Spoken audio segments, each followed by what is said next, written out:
एक महान वैज्ञानिक,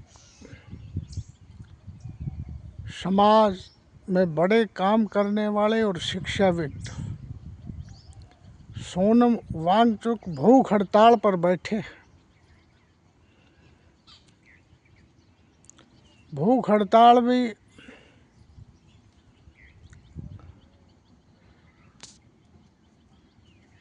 शिक्षा की व्यवस्था को सुधारने के उद्देश्य से की जा रही है।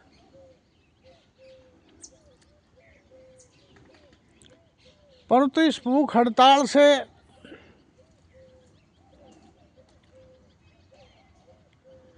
क्या कोई प्रभावित हो रहा है, क्या कुछ फर्क पड़ रहा है, इस विषय पर हम विश्लेषण करेंगे। भूख हड़ताल एक ऐसा हथियार है जब आदमी खुद अपने जीवन को खतरे में डालकर किसी कार्य के लिए, किसी सामाजिक कारण के लिए, किसी न्याय के लिए लड़ता है और उसके पक्ष में मेजॉरिटी ऑफ लोग आते हैं तो सत्ता प्रभावित होती है और उस कार्य को, जिसके लिए भूख हड़ताल की जा रही है, उस पर विचार करती है। और जो आदमी इस कार्य के लिए अपने जीवन को जोखिम में डाल रहा है,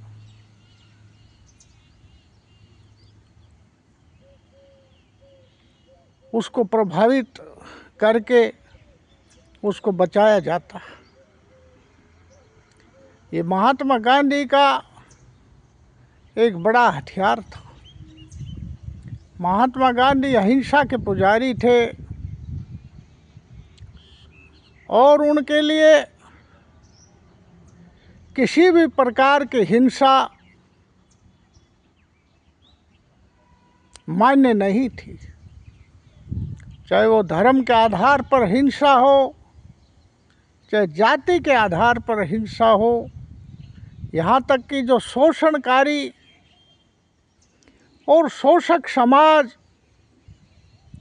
और शोषक सत्ता भी हिंसा कर रही हो तो उस पर वापिस हिंसा का हथियार अपनाने का, दुश्मनी और बदला लेने का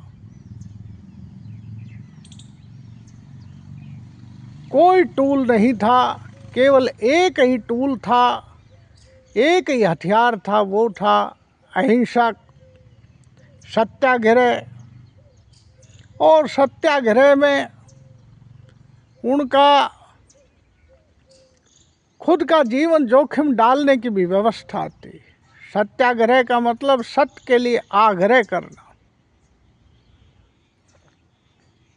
अब सोनम वांगचुक भी सत्याग्रह कर रहे हैं, सत्य के लिए आग्रह कर रहे हैं। उस वक्त में कॉलोनियल सरकार थी और कॉलोनियल सरकार शोषक तो थी ही थी,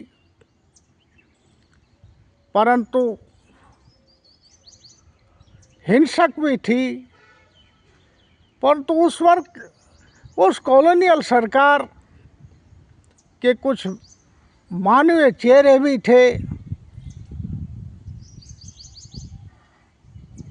उसमें मानवता को सुधारने और मानवता को सहयोग करने की भी व्यवस्था थी। इसलिए गांधी बहुत वर्षों तक चलते रहे और उनके सत्याग्रह के आधार पर ब्रिटिश गवर्नमेंट ने उनकी हत्या करने की कोई कोशिश नहीं की, परंतु उसकी हत्या भारत में ही,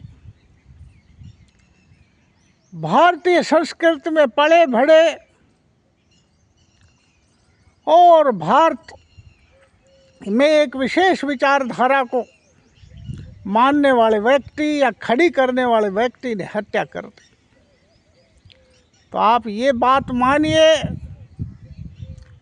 कि सत्याग्रही की हत्या हो सकती है इस देश में, जो बड़ी बड़ी भूख हड़तालें करते थे। और फिर धीरे धीरे हमारे इस पूरे समाज में ये धारणा भी फैल गई, ये विचार भी फैला दिया गया कि अहिंसा से कुछ नहीं होता, ताकत से लड़ा जाएगा। दूसरा विचार ये बहुत घर घर में फैल गया कि इस प्रकार हम समानता की बात करके एक धर्म के लोगों को खुली छूट नहीं दे सकते, क्योंकि मेजॉरिटी में हम हिंदू लोग हैं, इसलिए हिंदू राष्ट्र की स्थापना करनी जरूरी है। तो आप ये बात मानिए सोनम वांगचुक जी कि इस देश के अधिकतर लोगों में इस वक्त एक धारणा भर चुकी है, और जब किसी हिंसक धारणा कि इन प्रकार किसी प्रकार की भी हमें एक व्यवस्था लानी है, चाहे उससे भयंकर से भयंकर हिंसा करनी पड़े, तो ये समझो जब यहाँ की जनता में ऐसी धारणा बैठ जाए तो उसको बदलना मुश्किल है। और जनता अगर जब तक प्रभावित ना हो तो सत्ताएं प्रभावित नहीं होती है। इसलिए मैं समझता हूँ कि सोनम वांगचुक को चाहिए कि इस देश में उनकी ज़रूरत है और अपने जीवन को बलिदान ना करें, क्योंकि जो कमेंट्स में पढ़ रहा हूँ उन कमेंट्स में ऐसे कमेंट्स आ रहे हैं जो अधिकतर लोग इनकी मौत का इंतज़ार कर रहे हैं। और ये कोई बड़ा काज नहीं है जिसके लिए बहुत बड़ी लड़ाई लड़ रहे हैं। अभी जीवन की आवश्यकता है, और मैं समझता हूँ कि इनका कार्य भी पूरा हो गया। कार्य एक नौजवान पीढ़ी में जागृति लाना था, व्यवस्था का दोष दिखाना था, जनता तक अपनी बात पहुँचानी थी, वो पहुँच गई है। जीवन को बलिदान ना करें। आपके जीवन को बचाने के लिए कोई नहीं आएगा, क्योंकि जो लोग आएंगे जिनसे तुम आशा देखते हो वो सत्ता में बैठे हैं, और विरोधी अगर आपके साथ आते हैं तो आपको सत्ता का दलाल घोषित कर दिया जाएगा और आपकी सारी की सारी मेहनत बेकार हो जाएगी, बलिदान भी हो जाएगा, सत्ता के दलाल भी घोषित कर दिए जाओगे, और कोई फर्क नहीं पड़ना।